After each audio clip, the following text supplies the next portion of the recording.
Hello student, in previous class we discussed about some reversible changes and irreversible changes. Let's start the remaining part of this chapter. Contraction and expansion are the another ways to bring a change. So what is expansion? When an object is heated, it increases in size means it expands and this is called as expansion. The decreasing in size of an object on cooling is called contraction. So we can say that expansion occurs on heating whereas contraction occurs on cooling. Here is a picture of some tools which are used to dig the soil. The iron blade of these tools has a ring in which the wooden handle is fixed. Normally the ring is slightly smaller in size than the wooden handle. To fix the handle, the ring is heated and it becomes slightly larger in size. Now the handle easily fits into this ring. When the ring cools down, it contracts and fits tightly on the handle. Similarly, such a change is also used for fix the metal rim on a wooden wheel of a cart. The metal rim is made slightly smaller than the wooden wheel. On heating, the rim expands and fit onto the wheel. Then cold water is poured over the rim and which contract and fit tightly onto the wheel. So what are the causes of changes? Force can bring change in certain things. It can change motion, shape and size of the object by push or pull.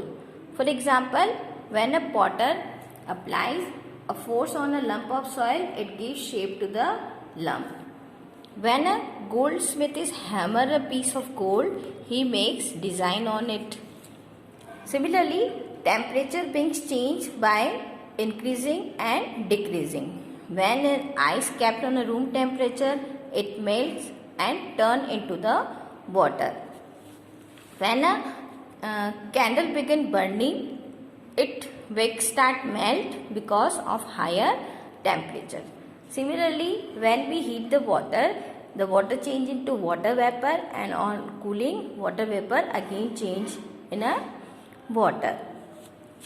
So when an incense stick we burn away completely, they produce some new materials. These are ash and some gases. We cannot see these gases, but we can sense them due to their pleasant smell. Some changes occur when two substances are mixed together. When we dissolve salt in water, it becomes a salt solution. And we can separate salt from this solution by the process of evaporation. A small quantity of curd is when we added in a warm milk. The milk is stirred and when it is set aside for a few hours at a warm place, in a few hours the milk change into curd. But this change cannot be reversed. We are not able to change the curd in a milk again. So we can say this is a chemical change because we are getting a new substance. The incense stick burning is also a chemical change because we are getting new substance, that is ashes and some gases.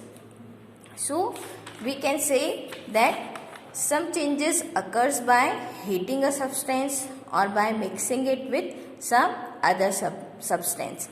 Some common changes taking place in nature also, like the position of the sun and moon, it changes.